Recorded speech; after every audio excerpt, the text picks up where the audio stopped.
¿Alguna vez te has preguntado si esa constante presión por el diezmo en tu iglesia realmente se alinea con la verdad inmutable de la Escritura? Piensa en esa sensación de culpa o confusión cada vez que se levanta la ofrenda, el debate interno sobre si es una obligación legal o un acto de fe. Hay momentos en que la doctrina se enturbia por la tradición humana y, lamentablemente, muchos cristianos viven bajo el peso de una ley que Cristo ya cumplió. El deseo profundo de todo creyente es honrar a Dios con sus bienes, pero ¿cuál es el diseño divino original y cómo se aplica a tu vida en la nueva alianza? A través de estas dos elecciones profundas, descubrirás cómo la perspectiva bíblica sobre las finanzas es radicalmente diferente a lo que se predica comúnmente, transformando la obligación en una oportunidad de mayordomía gozosa.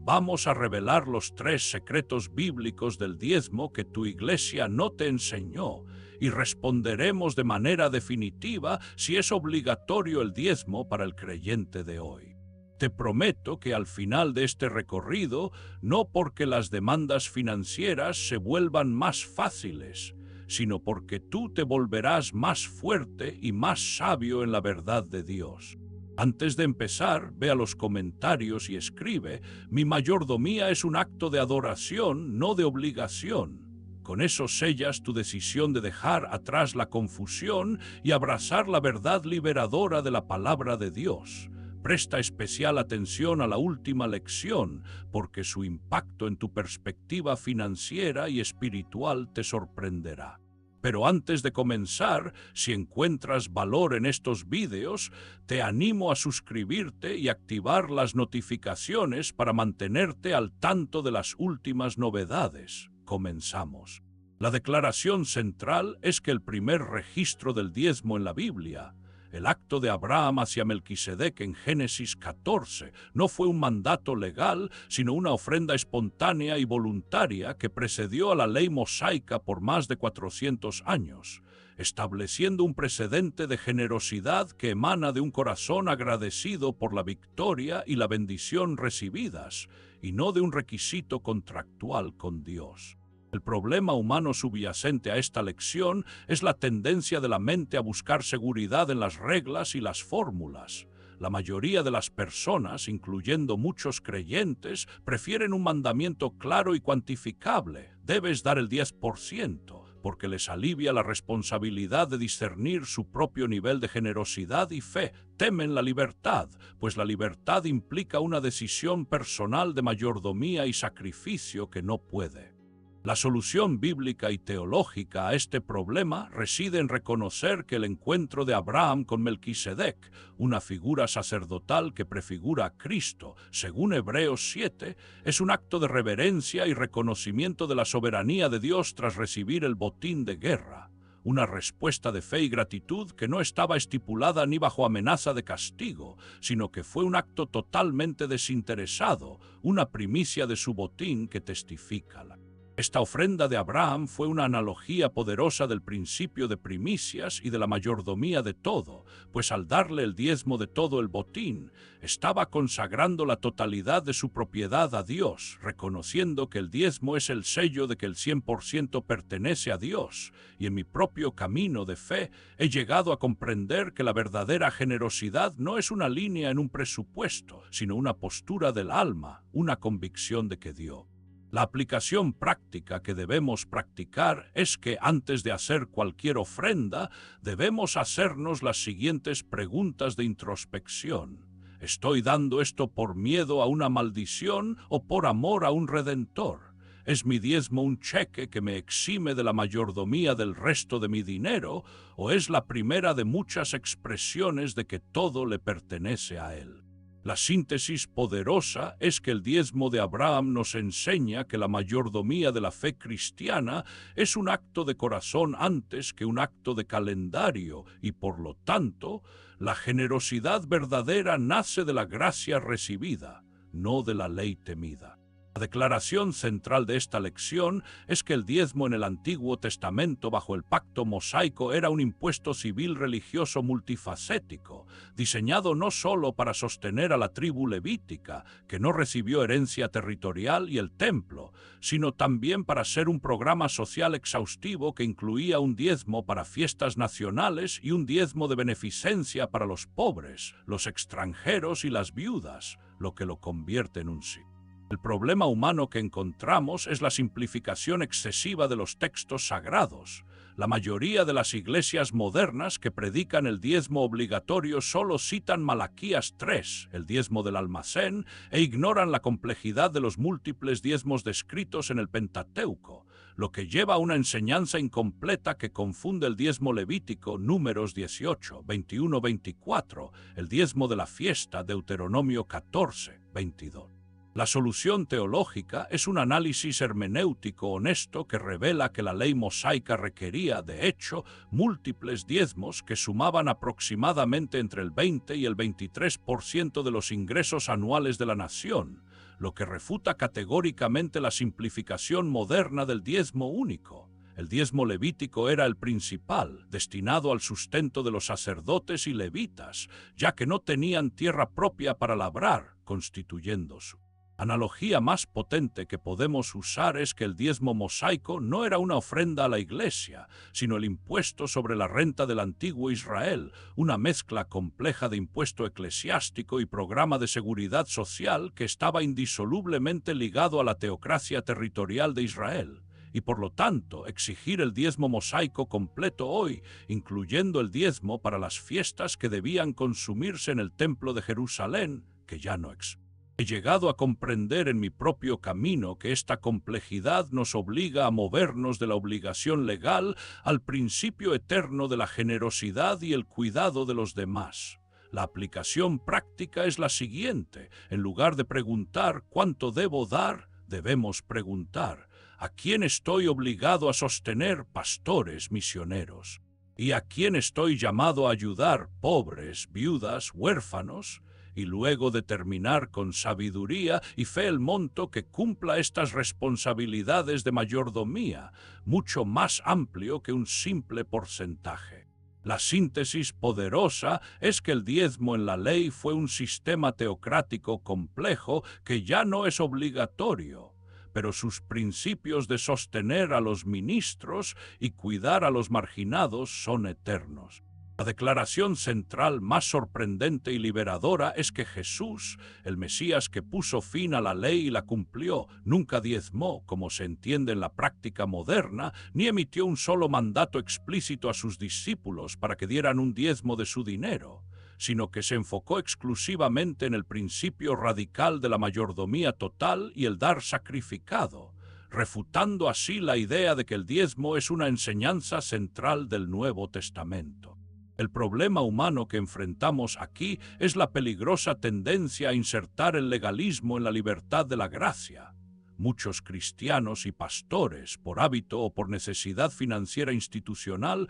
proyectan la ley mosaica sobre las enseñanzas de Cristo, creando un híbrido doctrinal que carece de fundamento, y el miedo al robo a Dios de Malaquías 3. 8 es una poderosa herramienta de control que eclipsa las enseñanzas de Jesús sobre el dinero. La solución teológica reside en examinar meticulosamente los evangelios, donde encontramos que la única mención que Jesús hace del diezmo, Mateo 23, 23 y Lucas 11, 42, es una reprimenda a los fariseos por su hipocresía. Él los condena no por diezmar, sino por diezmar meticulosamente incluso la menta, el anís y el comino, las cosas más pequeñas, mientras descuidaban los asuntos más importantes de la ley, la justicia, la misericordia. La visión de Jesús fue siempre una de mayordomía radical, como en la parábola de los talentos, que es una alegoría sobre cómo usamos todos los recursos que se nos han confiado, el 100%, no solo el 10%,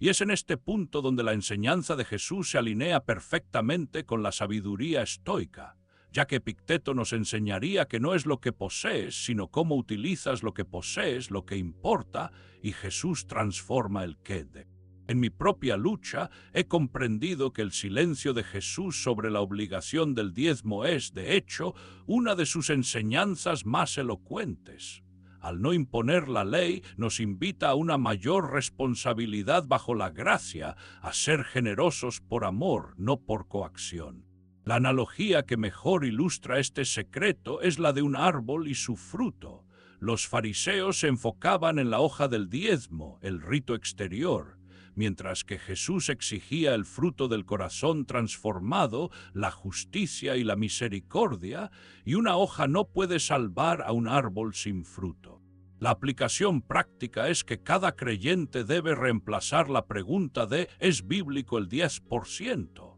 Con la pregunta de ¿cuánto me está pidiendo el Espíritu Santo que dé de mi 100% para la gloria de Dios y la extensión de su reino?, haciendo que nuestra generosidad sea una ofrenda dinámica y a menudo mayor que el 10%. La síntesis poderosa es que Jesús no abolió la generosidad. Él la magnificó, moviéndonos del mínimo legalista del 10% a la mayordomía total del 100% de nuestras vidas y recursos, un acto de adoración que sobrepasa cualquier porcentaje. La declaración central es que la única enseñanza financiera sistemática para la Iglesia neotestamentaria proviene del apóstol Pablo, especialmente en 1 Corintios 16 y 2 Corintios 8 y 9, y esta enseñanza no menciona el diezmo ni una cifra fija, sino que se basa en 5 principios irrefutables que constituyen la verdadera ley de la ofrenda cristiana. Se debe dar periódicamente, el primer día de la semana, se debe dar proporcional. El problema humano en juego aquí es el deseo de conveniencia y la resistencia a la rendición de cuentas personal. Es más fácil ser legalista, dar el 10% y ya, que ser guiado por el Espíritu Santo a dar un monto que varía y que debe ser determinado por un examen honesto de nuestra prosperidad.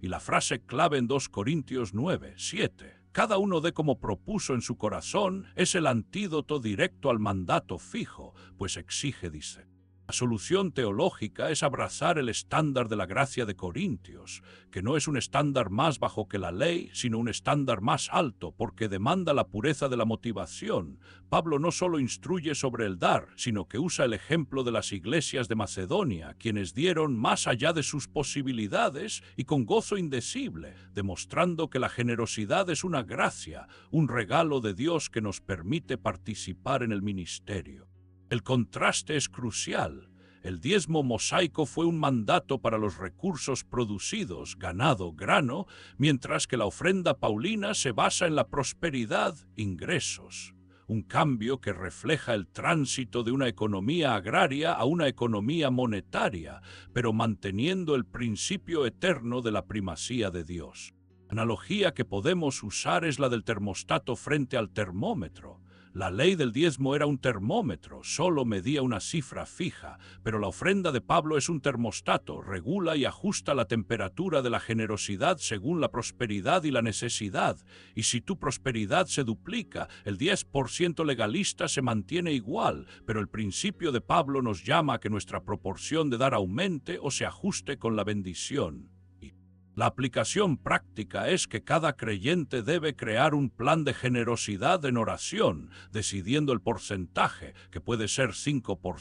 15%, 20% o más, según su nivel de prosperidad y los propósitos a los que desea contribuir, y debe revisar este plan periódicamente, tal como lo instruyó Pablo, haciendo que el dar sea un acto consciente y no un simple débito automático. La síntesis poderosa es que Pablo reemplazó el porcentaje fijo por el principio de la proporción voluntaria y el corazón alegre, haciendo de la ofrenda un sello del Evangelio, evidenciando que el amor de Cristo nos constriñe a la generosidad. La declaración central es que el propósito final de la generosidad cristiana en la nueva alianza no es simplemente el mantenimiento de las instituciones eclesiásticas o la satisfacción de una cuota, sino glorificar a Dios, satisfacer las necesidades de los santos y los pobres, y producir una acción de gracias abundante a Dios por parte de los beneficiados,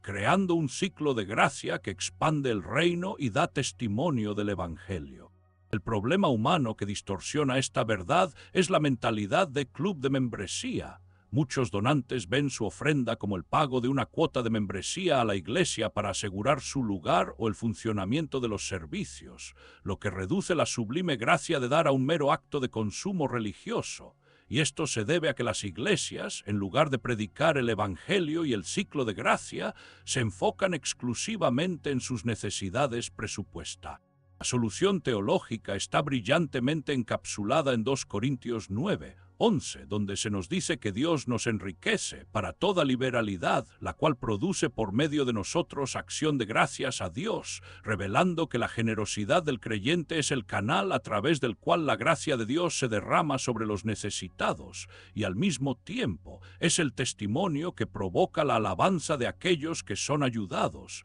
y de esta manera el propósito. Esta es una visión radicalmente diferente al diezmo de la ley, que era una obligación interna del pacto de Israel, mientras que la generosidad cristiana es una manifestación de la fe en Cristo al mundo, un acto que Marco Aurelio, en su meditación sobre el bien común, entendería como la obra propia del hombre, que es hacer el bien y servir a la comunidad. La analogía poderosa para este ciclo de gracia es el río Nilo. El Nilo no retiene sus aguas, las entrega a la tierra y al entregarlas produce vida, alimento y una rica cosecha. Y de la misma manera, el creyente no es el dueño de sus recursos, sino el canal a través del cual la bendición de Dios debe fluir para producir fruto espiritual, que es la acción de gracias de los salvados y el testimonio del Evangelio. Yo también luché con la mentalidad de la cuota, pero comprendí que mi mayor ofrenda no es solo mi dinero,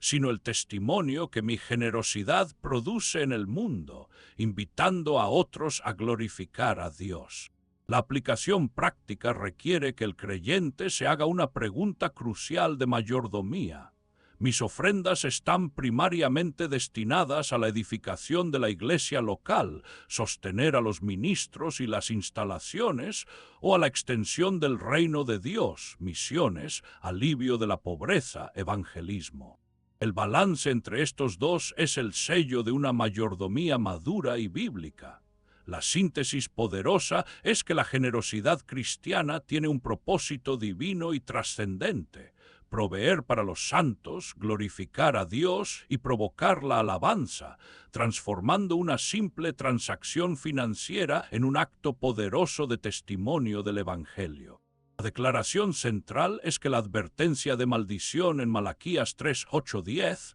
dirigida a Israel por no traer el diezmo completo al alfolí, es una amenaza específica del pacto mosaico que ya ha sido totalmente cumplida y eliminada para el creyente por la obra redentora de Jesucristo en la cruz, quien se hizo maldición por nosotros, Gálatas 3:13, para que recibiéramos la bendición de Abraham, y por lo tanto el creyente en Cristo no. El problema humano es el miedo persistente y la manipulación religiosa. La mayoría de las iglesias que presionan por el diezmo utilizan estos versículos de Malaquías para infundir temor en los creyentes, sugiriendo que la escasez económica es una señal directa de que están robando a Dios, lo que es una grave distorsión teológica que anula la suficiencia de la obra de Cristo, haciendo que la fe sea una cuestión de cumplimiento monetario más que de confianza. La solución teológica es una correcta hermenéutica del pacto, ya que Malaquías estaba reprendiendo al Israel apóstata por su desobediencia bajo la ley, una teocracia,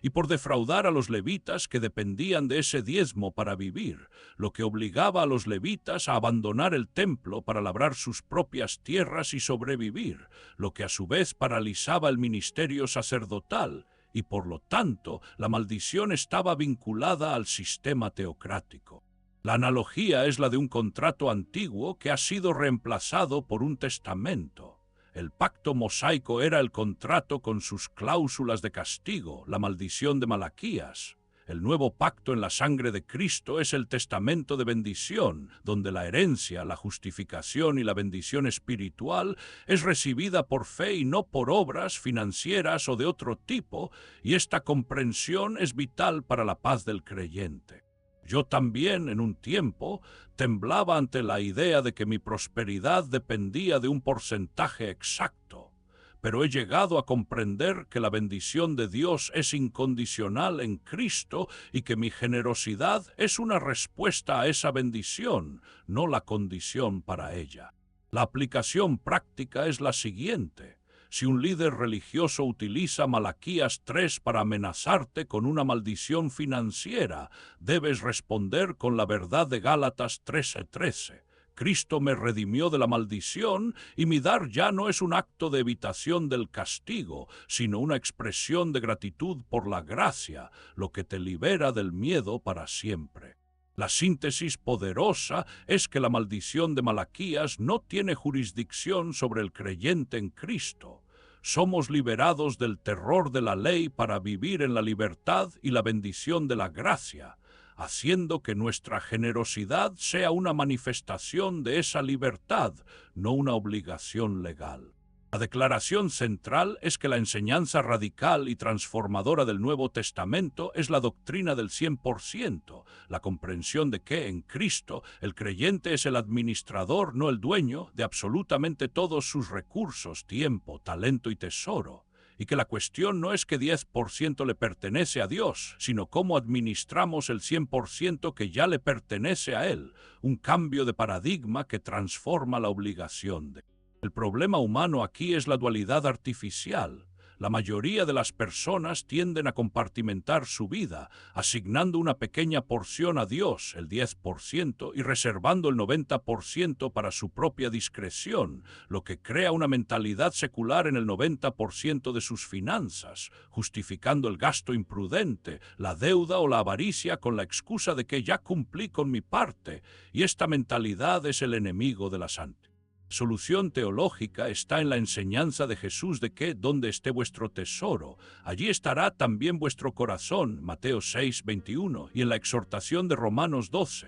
uno de presentar nuestros cuerpos como sacrificio vivo, santo, agradable a Dios, que es vuestro culto racional, lo que significa que la adoración no se limita al altar, sino que abarca cada decisión, incluyendo cada dólar que ganamos y gastamos, y por lo tanto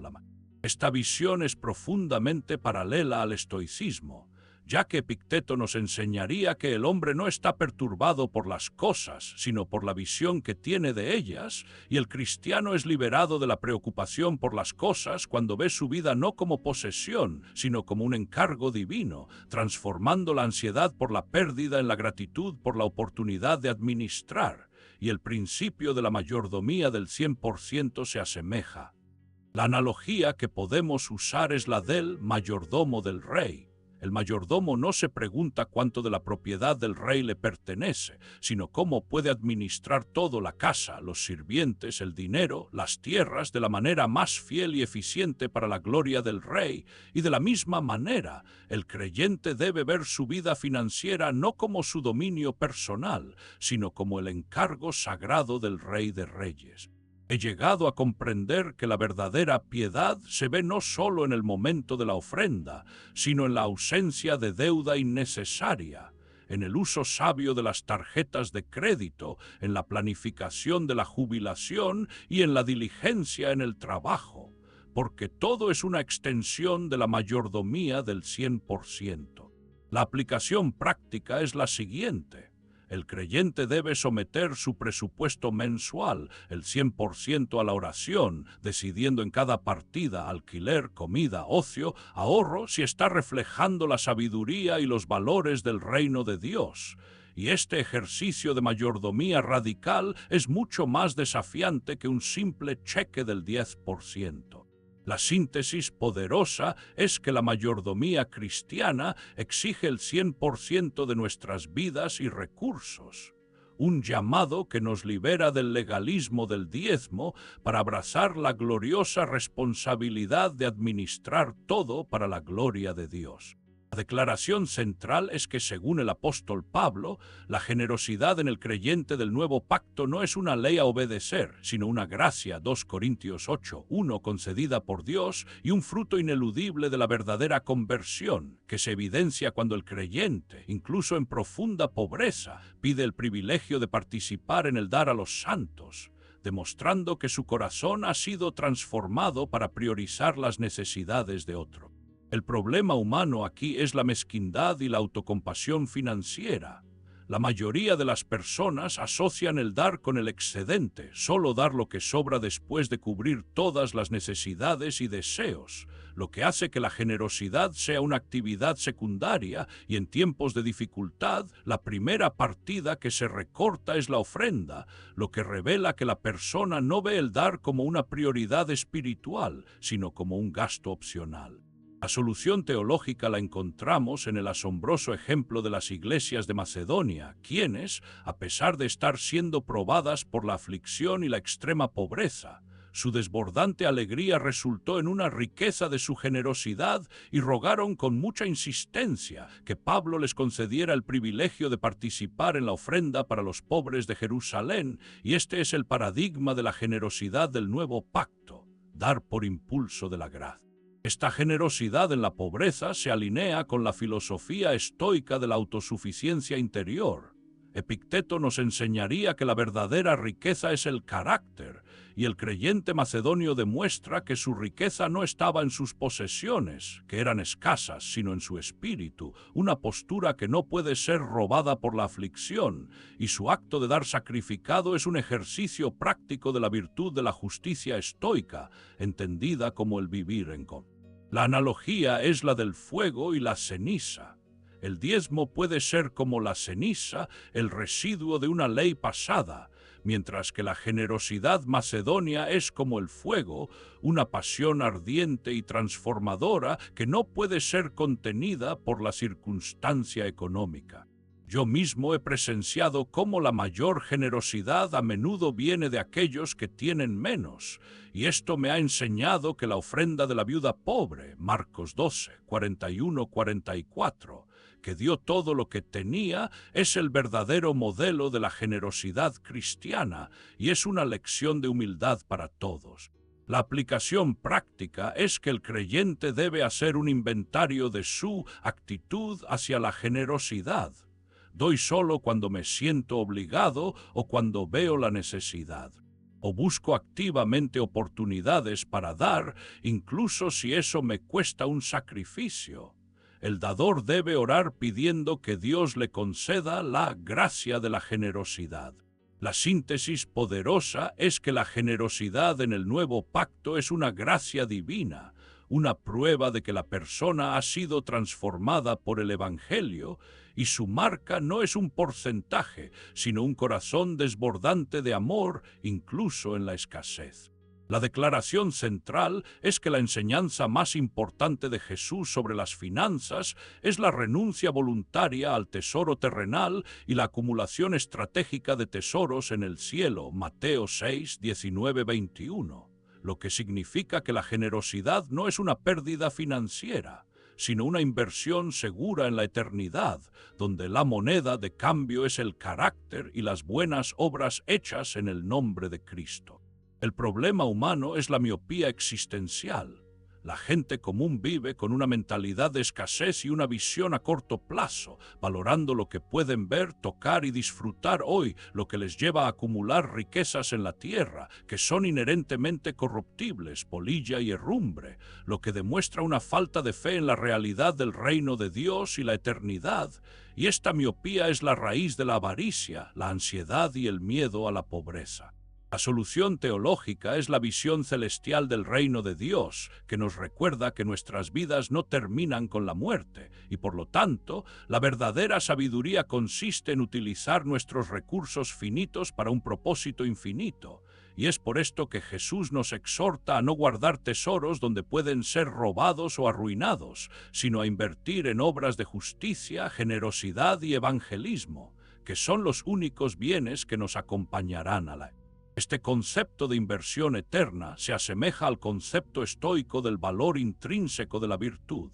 Marco Aurelio, en sus Meditaciones, nos recuerda que la única cosa valiosa que puede hacer un hombre es utilizar su mente para hacer el bien, y en el proceso ser indiferente a las cosas externas, y la generosidad es la manifestación externa de la virtud interna de la fe, y al dar, el creyente se libera de la tiranía de los bienes materiales, la analogía que podemos utilizar es la de la cámara acorazada celestial, Cada acto de generosidad que el creyente realiza en la tierra es una transferencia bancaria a su cámara acorazada en el cielo, una cuenta que nunca será grabada, robada o devaluada, y la sabiduría consiste en maximizar estas transferencias mientras tenemos la oportunidad. Y he llegado a comprender que mi mayor seguridad financiera no está en mi portafolio de inversiones. La aplicación práctica es la siguiente. En el momento de tomar una decisión de compra importante, un coche nuevo, unas vacaciones caras, el creyente debe preguntarse, ¿este gasto está construyendo un tesoro en la tierra o en el cielo? ¿Y podría una porción de este dinero invertirse en una causa que trascienda mi propia vida? La síntesis poderosa es que la generosidad es la única inversión que garantiza una rentabilidad eterna,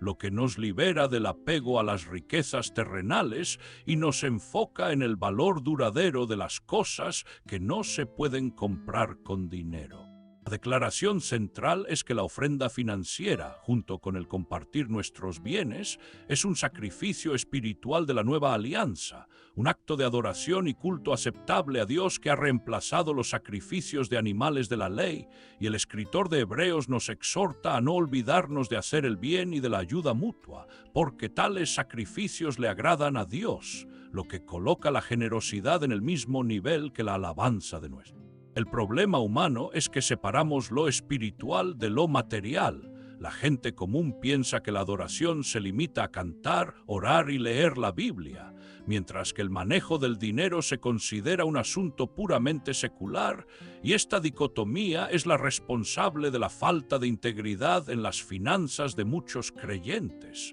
pues no ven su chequera como un instrumento de adoración. La solución teológica es la visión unificada de Hebreos 13, 15-16, que nos enseña que el creyente tiene dos sacrificios primarios que ofrecer a Dios: el sacrificio de alabanza, el fruto de labios que confiesan su nombre, y el sacrificio de hacer el bien y compartir. Y es importante notar que ambos son sacrificios espirituales, lo que significa que no son obligatorios bajo la ley, sino una respuesta de fe y gratitud bajo la gracia. Y esta perspectiva se asemeja a la idea estoica de la virtud como recompensa en sí misma, ya que Séneca nos enseñaría que la virtud no espera recompensa alguna, sino que es un bien en sí mismo, y el creyente generoso no da esperando el doble o el triple, sino que da porque el dar es la manifestación de una virtud que agrada a Dios, y esto es su mayor recompensa. La analogía es la del perfume costoso.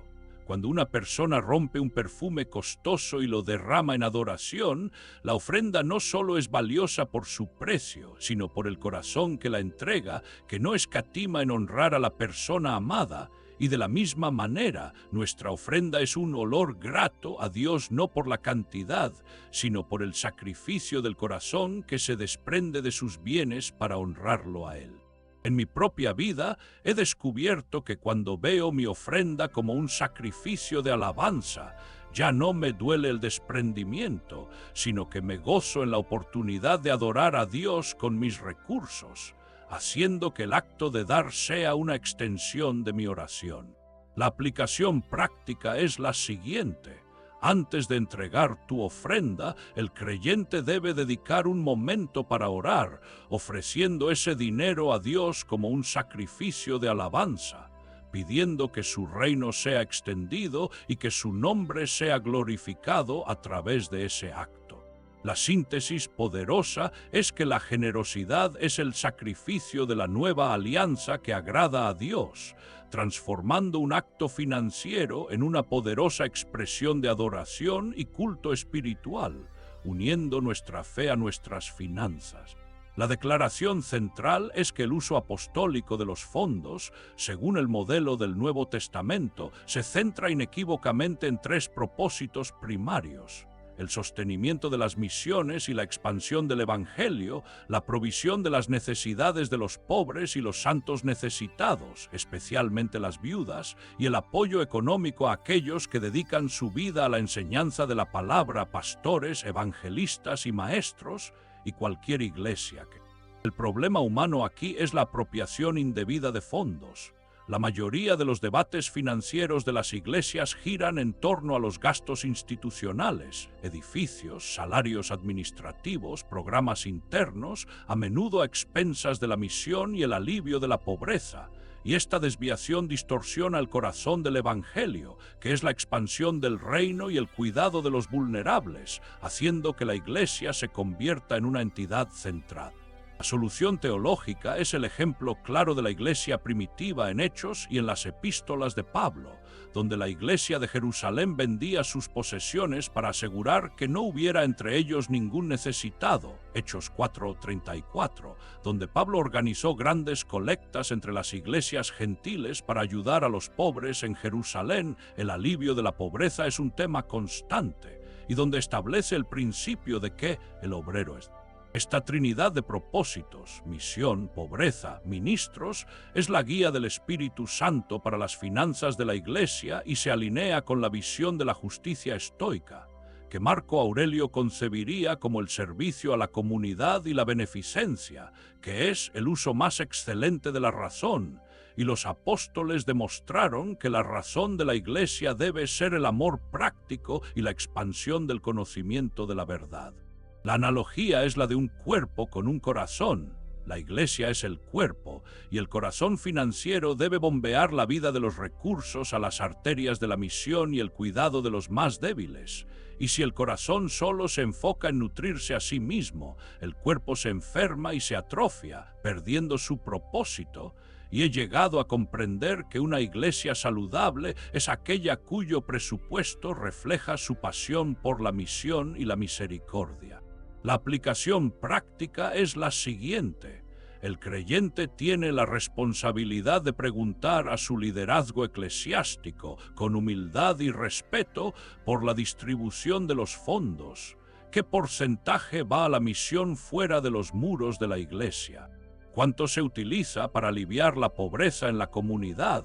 Y es el sostenimiento de los ministros justo y transparente. La síntesis poderosa es que los fondos apostólicos deben ser invertidos en la misión, la misericordia y el ministerio, una trinidad de propósitos que garantiza la salud y la fidelidad del cuerpo de Cristo a su mandato. La declaración central es que la promesa de provisión en la Escritura no está ligada a un porcentaje fijo, el diezmo, sino al principio de la siembra y la cosecha, 2 Corintios 9:6, un principio agrícola y espiritual que establece que el que siembra escasamente también segará escasamente, y el que siembra generosamente, generosamente también segará, lo que afirma la soberanía de Dios sobre el resultado y la responsabilidad del creyente.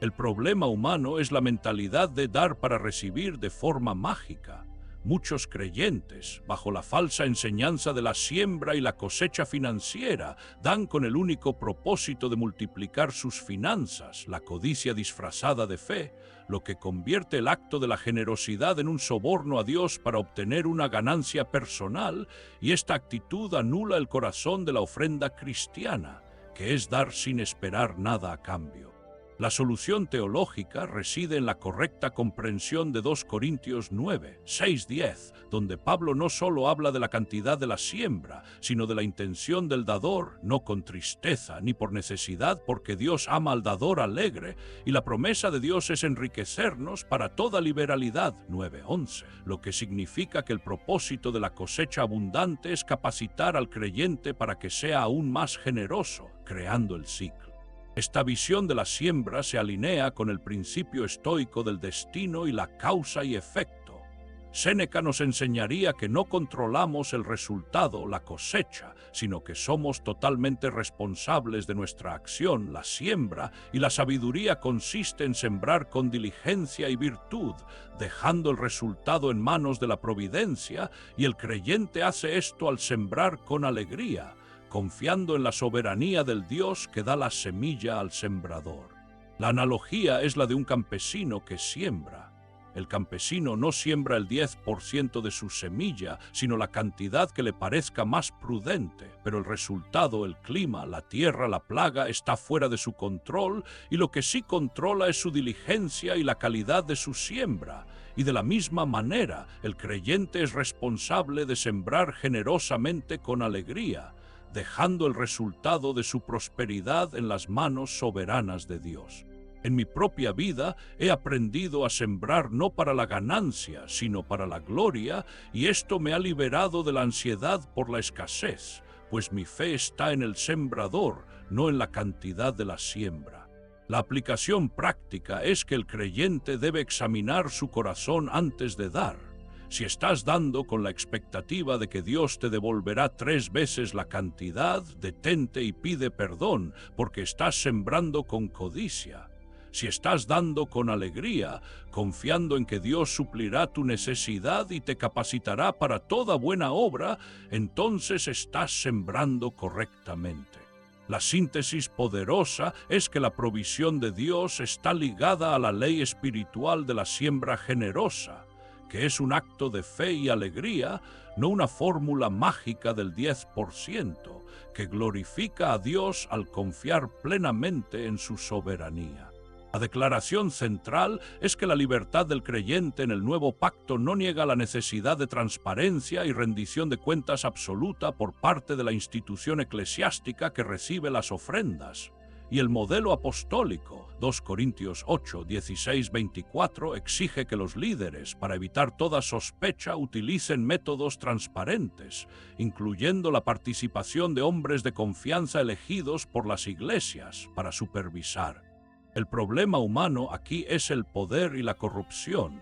La falta de una obligación legal clara ha sido utilizada por líderes inescrupulosos para manejar grandes sumas de dinero sin ninguna supervisión externa o interna significativa, lo que ha llevado a escándalos financieros y a la desconfianza generalizada del cuerpo de Cristo en la honestidad de sus líderes, y esta opacidad es la antítesis del Evangelio. Solución teológica está en el ejemplo de Pablo. Cuando recaudó la ofrenda para los pobres de Jerusalén, no manejó el dinero solo, sino que hizo que fueran elegidos hermanos de las iglesias, hombres de buena reputación, para viajar con los fondos y garantizar la máxima honestidad y transparencia, de modo que nadie nos censure respecto a esta ofrenda tan generosa que administramos, 2 Corintios 8, 20-21, y esta precaución apostólicas. Esta necesidad de transparencia se alinea con la virtud estoica de la sinceridad y la justicia. El líder, al igual que el gobernante estoico, debe vivir una vida de virtud que no dé ocasión a la crítica, y su manejo de los bienes comunes debe ser un ejemplo de probidad y de respeto por la confianza que se le ha otorgado. La analogía es la del mayordomo fiel y sabio. El mayordomo fiel no solo administra bien, sino que siempre está listo para rendir cuentas de sus gastos, y el líder de la iglesia debe ver el dinero de la ofrenda como el tesoro de Dios, y por lo tanto debe estar dispuesto a informar a la congregación cómo se está utilizando cada centavo. En mi propia experiencia como teólogo, he observado que la transparencia es el mayor antídoto contra la crítica y la sospecha. Y una iglesia que publica sus estados financieros de manera clara y comprensible es una iglesia que está sembrando la confianza y la integridad. La aplicación práctica es que cada iglesia debe tener un comité de finanzas compuesto por miembros laicos de confianza, un auditor independiente si es posible, y debe presentar un informe financiero anual a la congregación, detallando los ingresos y los gastos según las categorías apostólicas: misión, pobreza, ministros. La síntesis poderosa es que la transparencia y la rendición de cuentas eclesiástica no son opcionales, sino un mandato apostólico que garantiza la integridad, la confianza y la fidelidad de la Iglesia en el manejo de los recursos sagrados de Dios. La declaración central es que la mayor amenaza a la vida espiritual del creyente no es la pobreza, sino la riqueza, porque Jesús afirmó inequívocamente que nadie puede servir a dos señores. No podéis servir a Dios y a las riquezas mamón, Mateo 6, 24, lo que significa que el dinero tiene una cualidad espiritual y seductora, y se presenta como una deidad rival, mamón, la deidad cananea de la riqueza y el beneficio, que exige la lealtad y la adoración del corazón, lo que desvía al creyente del servicio a Dios. El problema humano es la sutileza de la idolatría. La mayoría de las personas no se arrodillan ante una estatua de oro, sino que rinden su vida, su tiempo y su energía a la búsqueda y la acumulación de riqueza, lo que se manifiesta en la ansiedad por el futuro, la preocupación por la pérdida y la incapacidad de desprenderse de las posesiones. Y esta adoración silenciosa a Mamón es el cáncer del alma, que hace que la vida de oración y la generosidad se sequen. La solución teológica es la absoluta primacía de Dios. El Evangelio nos llama a una elección radical, donde no puede haber un término medio, y el servicio a Dios exige la renuncia a la lealtad a Mamón, y esta renuncia se evidencia en la generosidad sacrificada, que es el antídoto directo a la avaricia, y solo cuando el creyente es capaz de soltar su dinero por obediencia a Dios, demuestra que su corazón no está cautivo por la deidad de la riqueza. Este conflicto entre Dios y Mamón se alinea con la dicotomía estoica del control y el no control. El creyente debe reconocer que solo su propia actitud y sus virtudes están bajo su control, y las riquezas, que son externas, son indiferentes y están bajo el control de la providencia. Y el sabio estoico, al igual que el cristiano fiel, no permite que las cosas que no puede controlar, la riqueza o la pobreza, dicten la paz de su alma o su lealtad. Y por lo tanto, la analogía es la de un ancla y una vela. El servicio a Dios es el ancla que nos mantiene firmes en la tormenta, mientras que Mamón es la vela que nos empuja a la deriva hacia la perdición, y la única forma de cortar la vela de Mamón es a través del sacrificio de la generosidad, que afirma la soberanía de Dios sobre nuestras finanzas. Yo también en un tiempo luché con la sutil seducción de la riqueza, pero he comprendido que la verdadera libertad es la capacidad de usar el dinero como una herramienta y no ser utilizado por él. La aplicación práctica es la siguiente: el creyente debe hacer un autoexamen regular. ¿Puedo desprenderme de mi dinero sin ansiedad? ¿Soy capaz de decir no a una oportunidad de negocio que compromete mi tiempo y mi vida espiritual? El creyente debe orar pidiendo que Dios le muestre cualquier área de su vida donde Mamón ha usurpado el trono de su corazón. La síntesis poderosa es que la generosidad es el acto de guerra más eficaz contra el señor Mamón. Una declaración de lealtad a Dios que nos libera de la idolatría de la riqueza y nos permite servir a nuestro único Señor con un corazón indiviso. La declaración central, final y poderosa es que si bien el diezmo no es una ley legalmente vinculante para el creyente del nuevo pacto, la cifra del 10% puede y debe ser vista como un punto de partida teológico, un mínimo sugerido o un piso de generosidad para el creyente maduro, que sirve como una disciplina práctica para asegurar que el creyente honre a Dios con las primicias de su ingreso, evitando así la tentación de la tacañería. El problema humano aquí es la tacañería y la excusa fácil. Muchos, al escuchar que el diezmo no es obligatorio, utilizan esto como una excusa para reducir su generosidad a un monto insignificante, lo que revela que su motivación para dar nunca fue la gracia, sino el temor a la ley, y esta reducción del estándar de generosidad es una traición al espíritu del Evangelio, que nos llama a dar sacrificadamente. La solución teológica es la comparación del nuevo pacto con el antiguo. Si el antiguo pacto, que era una ley de sombras, exigía al menos el 10% y a menudo más, cuanto más debe el nuevo pacto, que es un pacto de gracia y libertad, esperar de nuestro amor. La respuesta es que debemos dar con la misma o mayor liberalidad que bajo la ley, y la cifra del 10% sirve como un punto de referencia para medir la seriedad de nuestra generosidad.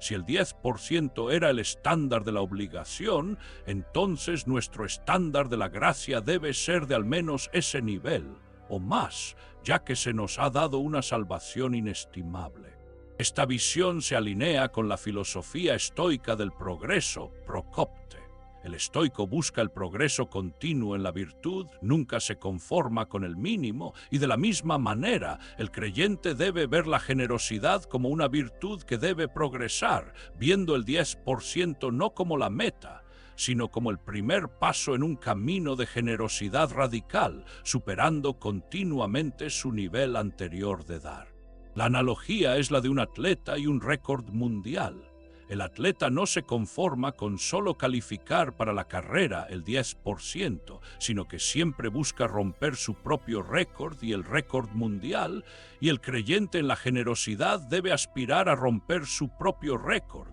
dando no por obligación, sino por un desbordante amor a Dios y a su reino, lo que le permite experimentar el gozo de la generosidad de la gracia. He llegado a comprender que para mí el 10% es el lugar donde comienza mi conversación de fe sobre mi presupuesto, y a menudo el Espíritu me guía a dar mucho más, y esto se convierte en una bendición, no en una carga. La aplicación práctica es que el creyente debe establecer su propio porcentaje de generosidad en oración y fe, y si es menor del 10%, debe orar por el corazón y los medios para progresar hacia y más allá de ese nivel. Y lo más importante es que el porcentaje debe ser un sacrificio gozoso, no un cálculo doloroso, lo que se logra al dar las primicias de su ingreso. La síntesis poderosa es que el diezmo es un piso teológico, no un techo legalista,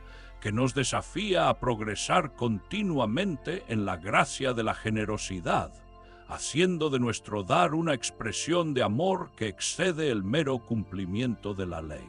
La declaración central es que el secreto liberador y transformador del Evangelio es que en Cristo el creyente ha sido liberado de toda culpa por no cumplir la ley mosaica, incluyendo cualquier amenaza de castigo o maldición por un incumplimiento financiero, y que nuestra generosidad es ahora un acto de libertad, un privilegio y una respuesta de amor a la gracia de Dios, lo que nos libera del miedo, la manipulación y la tiranía del porcentaje fijo. El problema humano es la dificultad de vivir en la libertad.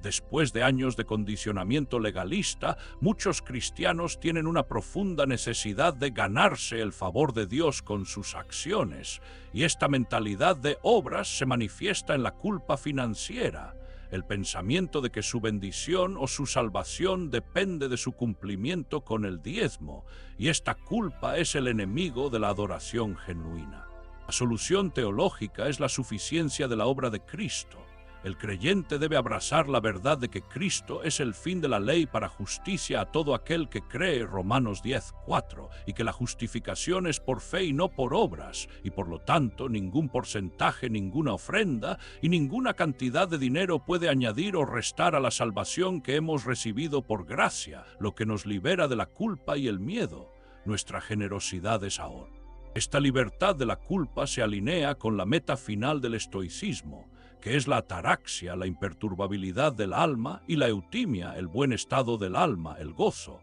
El estoico es libre de la ansiedad por las cosas externas y el cristiano es libre de la ansiedad por las demandas de la ley, porque su paz y su seguridad están ancladas en Cristo y su generosidad se convierte en una expresión de esa paz inquebrantable, una acción de gracias. La analogía final es la del cheque pagado. El diezmo era una deuda bajo la ley, pero Cristo pagó esa deuda por nosotros en la cruz, y ahora el creyente no necesita emitir otro cheque para saldar una deuda que ya fue pagada. En cambio, el creyente, con un corazón libre, elige dar porque ha recibido una gracia inmensurable. He llegado a comprender que mi mayor acto de fe es confiar en que la obra de Cristo es suficiente y que la generosidad que fluye de esa convicción es la única que tiene valor eterno. La aplicación práctica es la siguiente. El creyente debe tomar un momento para silenciar todas las voces de condena y culpa financiera